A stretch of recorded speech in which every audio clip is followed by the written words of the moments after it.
ఈ మధ్యకాలంలో ద్రావిడ భాషల నుంచి వచ్చినాయండి అన్ని భాషలు దాదాపు. దీని నుంచి అది పుట్టింది, దాని నుంచి ఇది పుట్టింది అనేది ఒక వివాదం వచ్చింది. కమల్ హాసన్ గారు ఈ మధ్యన కొత్త వివాదం తెచ్చారు, తమిళ నుంచి కన్నడం పుట్టింది అని. అంటే ద్రావిడ భాషలు సంస్కృత పరంగా లేవు అనేది ఒక వాదన, కానీ ద్రావిడ భాషల పైన సంస్కృత ప్రభావం అయితే బ్రహ్మాండంగా ఉంది. అసలు సంస్కృత పదాలను తీసుకొనే మనకు తెలుగు భాష పరిపూర్ణమైనటువంటి ఒక మృదువైనటువంటి ఒక మధురమైనటువంటి ప్రపంచంలో ఈవెన్ ఇటాలియన్ కంటే స్వీట్ గా ఉన్న భాష మన తెలుగు భాష. ఈస్ట్ అన్నారు వాళ్ళు. ఎందుకన్నారు? వాడు చెప్పిండు కాబట్టి అన్నాడు. మనం అసలు ఇటాలియన్ ఆఫ్ ది ఈస్ట్ అన్నారు కదా, మనం ఏం చేయాలి? తెలుగు ఆఫ్ ద వెస్ట్ అనాలి Italian, Telugu of the west. ఎందుకంటే మనల్ని మించిన భాష లేదు. అజంత భాష, హలంత భాష అని భాష 2 రకాలు. మనది అజంత భాష, ప్రతిది కూడా అకార ఉకారాలతోనే అచ్చులతోనే అంతమవుతుంది. కాబట్టి దానికి వచ్చేటటువంటి మాధుర్యం, అందుకే ఆ మాధుర్యం గురించి చెప్పాలంటే మళ్ళీ మనం ఈ పద్యానికి రావాల్సిందే. మందారమకరంద మాధుర్యమునదేలు మధుపంబువోనే మదనములకు నిర్మల మందాకిని వీచి కలదూగు రాయంచసనునే తరంగినులకు లలిత రసాల పల్లవ ఖాది అయి చొక్కు కోయిల సెరునే కుటజములకు పూర్ణేందు చంద్రికా స్ఫురిత చకోరకం అరుగునే సాంద్రనీహారములకు అంబుజోదర దివ్య పాదారవింద చింతనామృతపాన విశేషమత్తా చిత్తమేరీతి ఇతరంబు చేరనేర్తు వినుత గుణశీల మాటలు వేయునేలా. ఇది భాగవతంలో అయినా ఏమైనా కూడా ఏంటంటే మనం ఒక దేవుని మీద ఏకాగ్రత చిత్తం ఎలా నిలపాలో అన్నారు. అదే కాకుండా మన నిత్య జీవితంలో మనం అనుకున్నటువంటి లక్ష్యాన్ని, ధ్యేయాన్ని, మార్గాన్ని సాధించడానికి మనం ఈ ఏకాగ్రతను పట్టించుకోవడం వల్ల, ఏకాగ్రతతో నడవడం వల్ల మన ధ్యేయానికి, మన లక్ష్యానికి ఏ రకమైనటువంటి అడ్డంకులు రాకుండా ముందుకు సాగే, నీవు నడిచే దారుల్లో ముళ్ళున్నా రాళ్ళున్నా నీ వెంబడి రాకున్నా తోడెవ్వరు లేకున్నా నీ గుండెయే నీకు తోడు తోడెవ్వరు రారు నీకు ఎదురు చూసి మోసపోకు అనేటటువంటి ధైర్యాన్ని మనకు భగవద్గీతలో చెప్పినటువంటి 2వ అధ్యాయంలో 2వ శ్లోకం క్లైబ్యం మాస్మక మహాపార్థ నైతత్వయుపపద్యతే క్షుద్రం హృదయ దౌర్బల్యం త్యక్తోత్తిష్ట పరం తప అని చెప్పినటువంటి ఆ మనో దుర్బలతను పోగొట్టగలిగినటువంటిది మనకు సాధ్యపడుతుంది. So that is required. మంజిల్ మిలే ముజుకో ఇసుకా గమనహి మంజిలోంకి ముస్తజూమి అపనా కారమా తో హై అన్నారు. ఇది ఉర్దూ కప్లెట్. కాబట్టి మనం నడిచే దారుల్లో వెళ్తూ ఉండాలి. మన ధ్యేయాన్ని మరవకుండా నీవు మెట్టు పైకి ఎక్కుతుంటే అయ్యప్ప స్వామి గుడికి ఎక్కినట్టు 18 మెట్లు మనం అలవోకగా ఎక్కిపోగలం. అది కాబట్టి మనకు ఉండాల్సింది ఏంటంటే, మనం ఏమంటామంటే ఇంగ్లీష్లో చెప్తే indomitable determination and undying optimism అంటాం. ఈ ఇండామిటబుల్ డిటర్మినేషన్, అండయింగ్ ఆప్టిమిజం, వీటిని మనం ఎప్పుడు నిరంతరం మనసులో తలుచుకుంటూ ఉండాలి. అప్పుడు దానివల్ల విద్య బలపడుతుంది. విద్య బలపడితే నీ బుద్ధి బలపడుతుంది. నీ బుద్ధి బలపడితే నీ జ్ఞానం పెరుగుతుంది. నీ జ్ఞానం పెరిగితే నీకు ధ్యానం పెరుగుతుంది. నీ ధ్యానం పెరిగితే నీ గానం నడుస్తుంది ప్రపంచం అంతా. ఎదురించి గెలిచేటి వాడెవడు లేడురా, ఎదురొడ్డి గెలిచేటి వాడెవడు రాడురా. ఎప్పుడు జరుగుతుంది అది? నీలో ఉన్నటువంటి లక్ష్య సాధనకు, నీలో ఉన్నటువంటి ఏకాగ్రత, నీవు చేస్తున్నటువంటి తపస్సు, నీవు చేస్తున్నటువంటి ధ్యానము, నీవు పెట్టినటువంటి శ్రమ, నీవు పెట్టినటువంటి కార్యదీక్ష, అప్పుడు నీవు దక్షుడు అయిపోతావు. అది కాబట్టే మనకు ఈ డిగ్రీలు అవసరం, ఈ నాలెడ్జ్ అవసరం. వీటన్నిటితో పాటు మనకు సంయమనము ఎక్కడ నేర్చుకుంటామంటే ఈ విజ్ఞానము, ఈ జ్ఞానము, వీటన్నిటిని కలిపితేనే సంయమనం వస్తుంది. ఏ మ్యాన్ షుడ్ బికమ్ ఫిలాసఫర్ అయితే ఆ డీప్కి వెళ్ళిపోతాడు. ఆ డీప్కి వెళ్ళినప్పుడే లైఫ్లో ఉన్నటువంటి అందాన్ని, ఆనందాన్ని గ్రహించగలుగుతాడు. ఆ తర్వాత స్పిరిచువాలిటీ, ఆధ్యాత్మికతకి వెళ్ళాలి. ఆధ్యాత్మికతకి వెళ్ళడమా లేదా అనేది అప్పుడు వైవాహిక జీవితం తర్వాత సాధించాల్సిన పని. కానీ బ్రహ్మచర్యంలో 20-25 ఏళ్ల వరకు నీ సాధన, నీ లక్ష్యమంతా ఏముండాలి? పనులెన్ని కలిగి ఉన్నను దినదినమున విద్య పెంచు ధీయుక్తుడవై అన్నారు. కాబట్టి పనులెన్ని కలిగి ఉన్నను దినదినమున విద్య పెంచు ధీయుక్తుడవై. ఆ భావనలో నీ ఉంటే సమాజం బాగుపడుతుంది, నీలో ఆనందం పెరుగుతుంది. ప్రపంచంలో ఇప్పుడు ఫిన్లాండ్ని తీసుకోండి.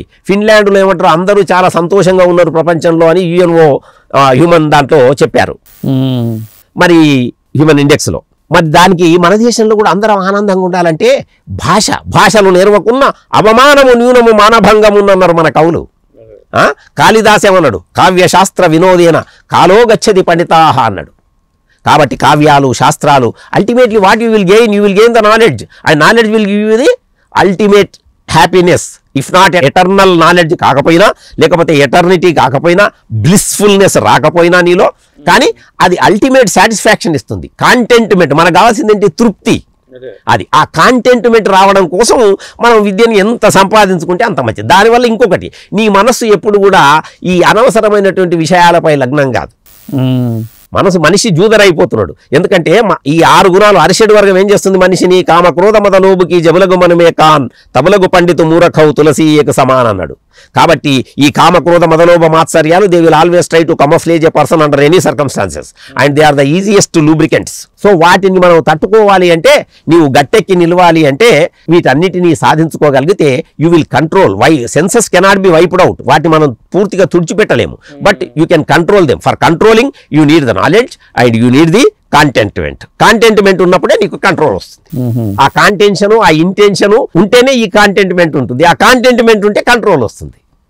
అది కాబట్టి ఈయన డిగ్రీలు చేయగలను సార్. నేనేం చేశానంటే ఈ BA చేశాను, BA Telugu literature, public administration, sociology చేశాను. నేను 1982లో ఈనాడు విలేకరిగా పనిచేశాను వనపర్తి తాలూకాకు. ఆ తర్వాత మళ్ళీ అనుకున్నా, ఓహో ఇది నా జర్నలిజం చాలా అవసరము అని చెప్పేసి మళ్ళీ ఢిల్లీలో జర్నలిజం చేశాను. తర్వాత మళ్ళీ బాంబేలో MA పొలిటికల్ సైన్స్ చేశాను. జయపాల్ రెడ్డి గారితో బాగా పరిచయం ఉండేది. లక్ష్యం ఏంటి అసలు? అప్పుడు లక్ష్యం ఏంటంటే, నేను ఒక డైలీ పేపర్ పెట్టి రాజ్యసభకి వెళ్ళాలనేది నా ఉద్దేశం ఉండే. సో నేను ప్రమోద్ మహాజన్ గారి వెంట కూడా చాలా కాలం తిరిగాను బాంబేలో.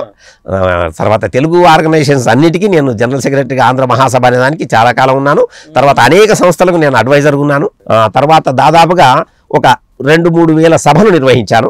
ముఖ్యంగా తెలుగు సంస్కృతి, తెలుగు కల్చర్, భారతీయ సంస్కృతి, భారతీయ కల్చర్, ఇది ఎడ్యుకేషను, మన విద్యా విధానం మారాలి, విద్యార్థులు, యువత దేశానికి ముఖ్యం. వివేకానందుడు చెప్పేది కూడా a rousing call to the nation అన్నాడు. ఈ దేని గురించి చెప్పిండు ఆయన?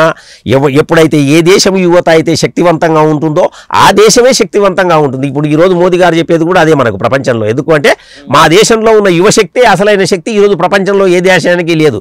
చైనాలో 60% వృద్ధులైపోతున్నారు, కానీ ఇండియాలో 60% యువకులు ఉన్నారు.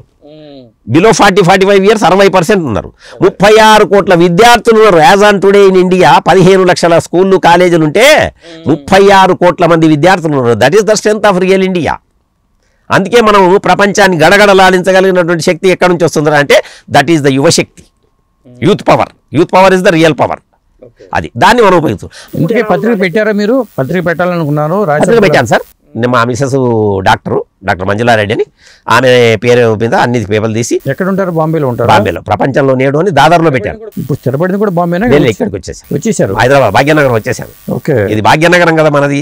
అది ఇప్పుడు మనకేంటంటే రాముని సూత్రమే పాటించాలి మనకు. సో మన ప్లేస్కి మనం రావు, మన దేశమే అంతా అయినప్పటికీ కూడా మన ప్లేసే మనకు మంచిది. సో దానికి తోడు ఏంటంటే నాకు కానీ ఒక్కటి మాత్రం నేను చెప్పగలను సార్, మనం ఎక్కడున్నా కూడా మనకు నాలెడ్జ్ ఉంటే స్వదేశే పూజ్యతే రాజా విద్వాన్ సర్వత్ర పూజ్యతే. మరాఠీ వాళ్ళు కూడా ఎంతో మర్యాద ఇచ్చారు, కన్నడ వాళ్ళు ఇచ్చారు, నాకు వాళ్ళు కన్నడ సంస్థలు అవార్డు ఇచ్చాయి, మలయాళీ సంస్థలు అవార్డు ఇచ్చాయి, తమిళ సంస్థలతో కలిసి పనిచేశాం, సౌత్ ఇండియన్ మొత్తం ఆల్సో. అలాగే మరాఠీ వాళ్ళతో కలిసి పనిచేశాను, హిందీ వాళ్ళతో కలిసి పనిచేశాను. సో అట్లా ఆ 10 భాషలు నేర్చుకోవాలని తెలుగు, హిందీ, ఇంగ్లీషు, మరాఠీ, ఇవే కాకుండా కన్నడ, గుజరాతీ, అన్ని భాషల మీద మీకు అభిమానం ఉంది? అభిమానం ఉంది. భాష మీద ప్రేమ కూడా ఉంది సార్, పట్టు కూడా ఉంది. కొంత పట్టు అంత లేకున్నా కొంత పట్టు. నేను దాదాపుగా 1990 నుంచి 2000 వరకు 10 ఏళ్ళు ఫిలిం డివిజన్లో న్యూస్ రీల్స్కు పనిచేశారు. స్క్రిప్ట్ ట్రాన్స్లేషన్లో ఫస్ట్ ఇంగ్లీష్లో కానీ హిందీలో కానీ వస్తాయి, వాటిని తెలుగులోకి మీకు మెయిన్గా, లేదంటే తెలుగు నుంచి హిందీలోకి, హిందీ నుంచి ఇంగ్లీష్లోకి ఏదైనా కూడా చేయగలగడం మనకు అలవాటు అయిపోయింది. మరి రాజ్యసభకి వెళ్ళే కోరిక నెరవేరలేదు మీరు? నేనేమనుకున్నా సార్ అంటే, రాజకీయ మేలి నేను రాజైపోకుండా గాని కవితా సామ్రాజ్యమందు కవిరాజై నిలవగలను, కవిరాజై గెలవగలను, విడవకుండా తడవకుండా ఏనాటికైనా నేను రైతురాజు బిడ్డ, నేను రాజుగానే వెలుగుతాను అని చెప్పాను. ఓకే, సో కవిరాజును, రారాజును, రైతురాజును. అయితే ఆ రాజ్యసభకి వెళ్ళకపోయినా కానీ ఇది అయితే ఉంది, అది కూడా అవుతుంది, కాదనేది ఏం లేదు సార్. ఎందుకంటే సాధన అనే కాకుండా మనం సమాజ సేవ నిరంతరం, మనకు వివేకానందుడే చెప్పాడు, దేశ సేవకుండే దేశనాయకుడైన స్వార్థరహిత సేవ సలుపగలడు, పదవి కోరువాడు పరిశుద్ధ హృదయుడా, చెప్పరయ్య మీరు ఒప్పుకునేదా అని. కాబట్టి మనం పని చేస్తూ పోతున్నాము, ఏదో ఓ రోజు అదే మన దగ్గరికి వస్తుంది పిలిచి.